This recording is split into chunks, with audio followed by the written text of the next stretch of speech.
Hi, welcome back. I'm Dr. Patti, and with everything going on these days with the coronavirus and anxiety being high, one of the most important things we can do is to eat plenty of fresh fruits and vegetables in order to keep our immune system strong. I know it's really easy to focus a little bit on the sugar and the alcohol right now, especially when stress is high, and just do your best to reduce those things.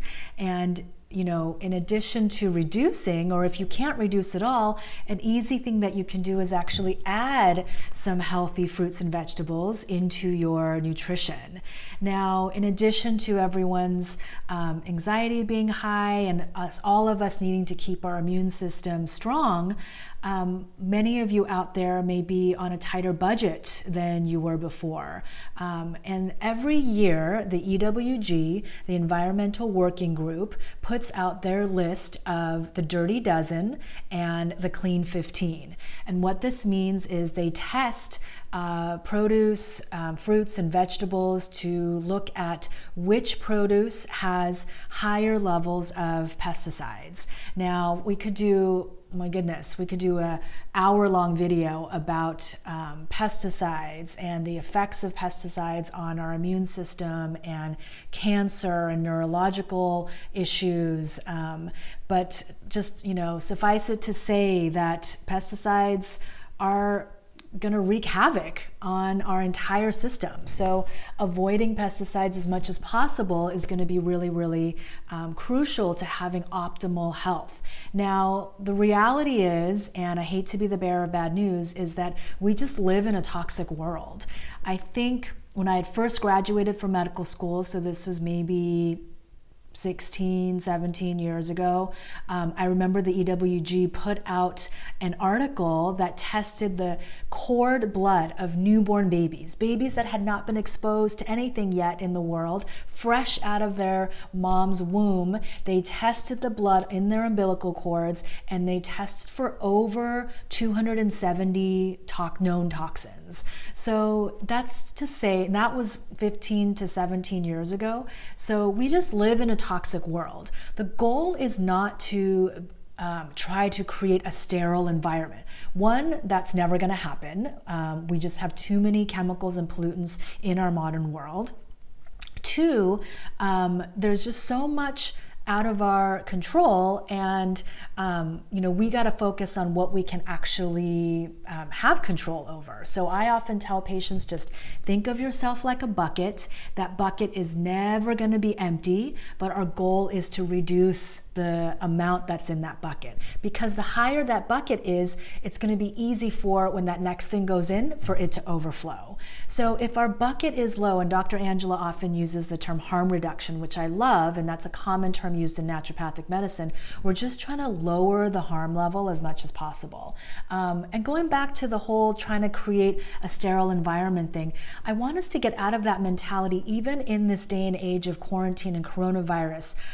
It's not about, if we had not x-ray vision, if we had electron microscope vision, we will never, ever create a completely sterile environment. So the goal is to lessen the load.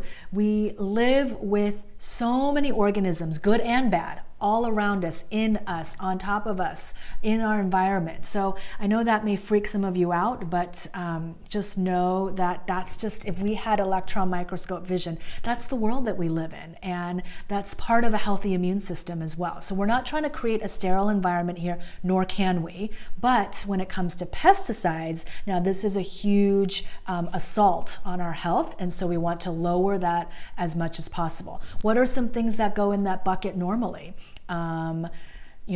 Too much sugar, not enough sleep, fighting with our partners, pollutants, chemicals in the air, in the environment, in our beauty products, in our food,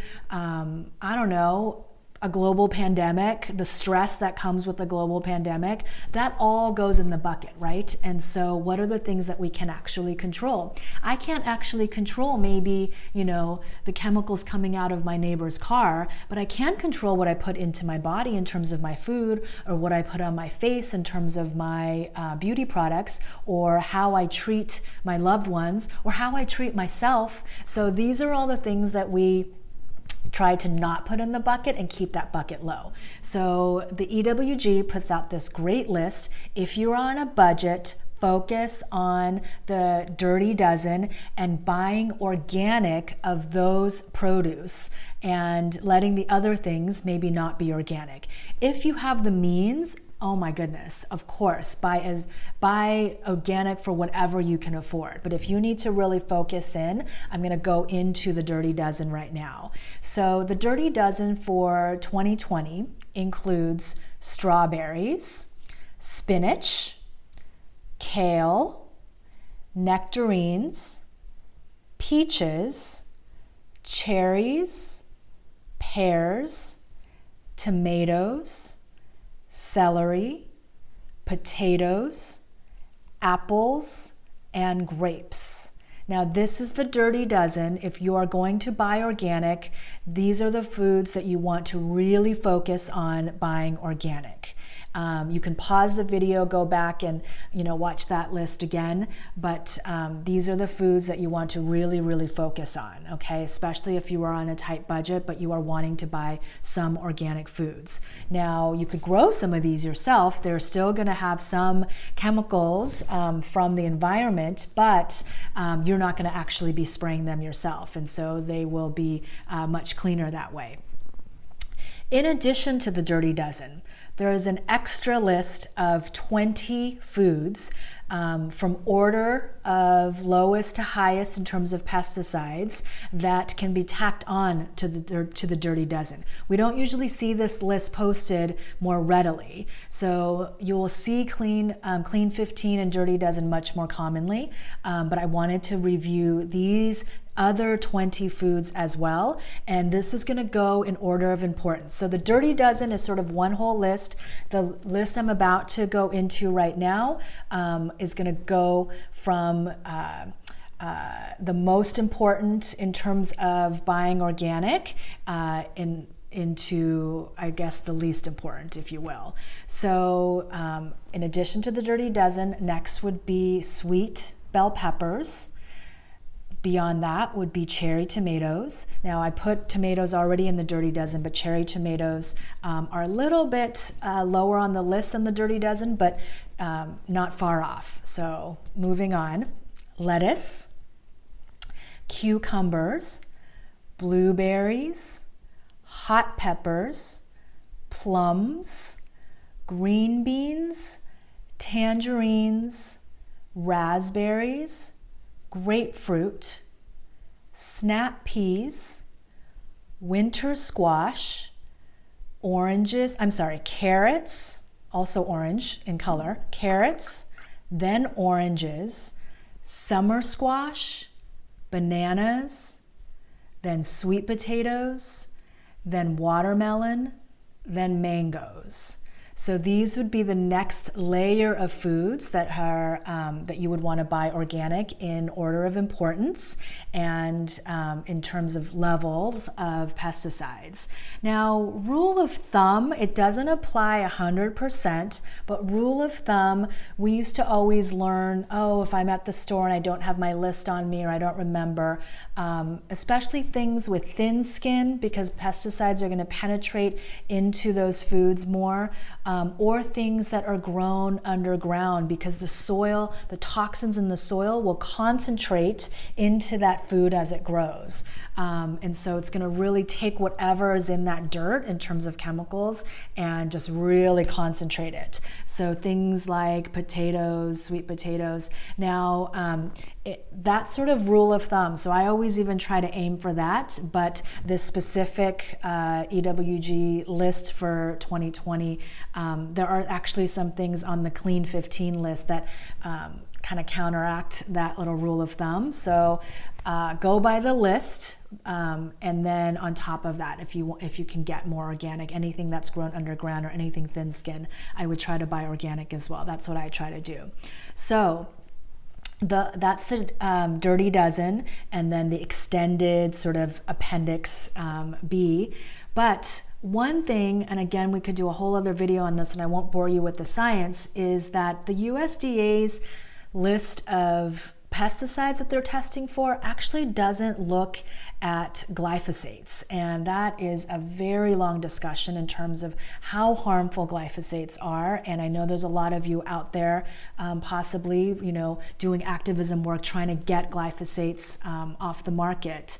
There's many studies in terms of what glyphosates do to the body. This is one of the top, if not the top, pesticide that's used. So in addition to the produce that I just mentioned, there are 5 other non-fruit and vegetable foods that you would really want to buy organic. They are very high on the list in terms of glyphosates and other pesticides as well. And so these foods are not only the foods that you will buy as whole foods, but also if you see these foods listed in packaged foods, you want to look for organic. And what these 5 foods are oats, beans, and legumes, especially chickpeas. So you hummus lovers out there, buy your hummus organic if you can. Herbs, I think cilantro and parsley were at the top of this list, but also other herbs as well. Rice and wheat were sort of clumped in the same category. So if you see rice and wheat on packaging in the ingredients list, or you're buying rice or you're buying wheat flour, definitely aim for organic. We already listed bell peppers and hot peppers in the extended list, or I mentioned it, but that definitely also goes on the top 5. So hot and sweet peppers. And then this is really strange. Grapes were already on the list, but I think at the end of March, the EWG put out an article talking about raisins being at the high list of pesticides. So if you love to put raisins in your baked goods, or you feed raisins as snacks to your kids thinking it's a good, healthy alternative, make sure that those raisins are organic, and definitely if you're buying grapes as well. Now, on to the good news. That's all the, chemical-laden foods. And again, Clean 15 does not mean that they are pure and sterile and everything's good to go, but much less on the pesticide load. So if you are on a budget and you need to focus what organic foods you're going to buy, the Clean 15 are foods that you can get away with not buying organic. And that rule of thumb that I mentioned earlier about thin skin, or if it grows deep under the ground, try to aim for organic.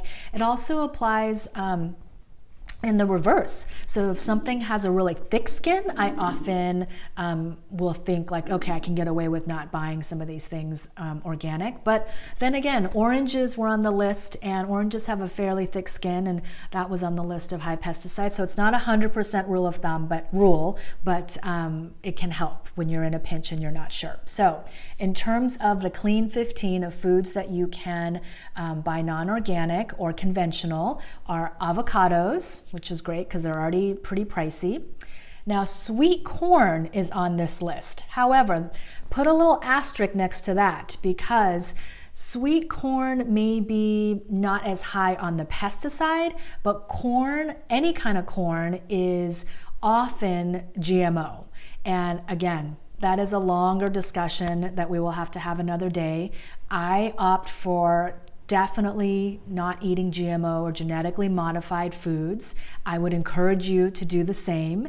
And if a label says non-GMO, it doesn't mean that it's organic. But if a label says organic, it is also non-GMO. So I always opt for the label organic. Now, you know, there's some controversy in terms of labeling and certifying and all of that as well, but we can only trust the information that we're given in terms of those stickers, so we just do our best.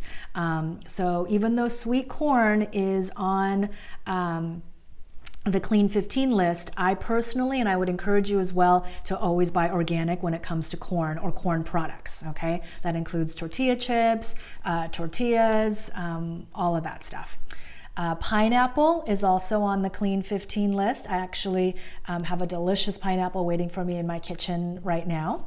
Onions, now this is where my rule doesn't really apply, because normally I would buy onions organic because they grow deep in the ground. It can concentrate those toxins, but this year EWG says onions are on the Clean 15 list, so you can get away with opting for conventional.